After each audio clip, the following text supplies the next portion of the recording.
Welcome to our channel. Today we how to optimize incident response plans with IBM, full guide step by step clearly. Begin by assessing your current incident response plan. Identify any gaps or weaknesses in your existing processes. Engage key stakeholders across your organization to gather insights. Determine the specific roles and responsibilities required during an incident. Utilize IBM's tools to enhance your incident response framework.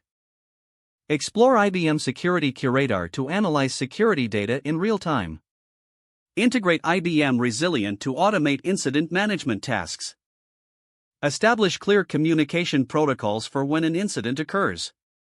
Create incident classification and prioritization criteria within the plan.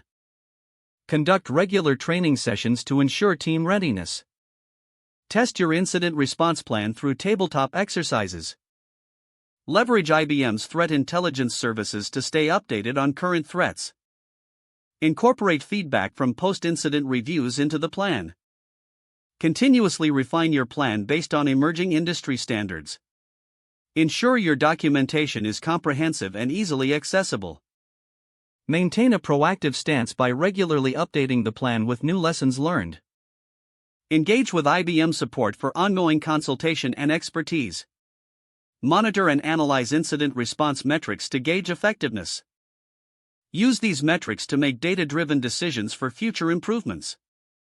Foster a culture of collaboration between security teams and other departments. Regularly review and align your incident response plan with your organization's overall strategy. By following these steps, you will optimize your incident response plan effectively with IBM. If the page does not load, refresh the browser or try again in a private or incognito window. Make sure you are using the correct email address, then retype it carefully to avoid small typos. If your password is not accepted, use the reset option and create a new strong password you can remember. Check your spam folder for verification or security emails, then complete any requested confirmation steps. Enable two-factor authentication if available to improve account security and reduce unauthorized access risk. After signing in, review your profile details so your contact information and settings are accurate and current. Don't forget to like this video and subscribe to our channel for more step-by-step tech guides.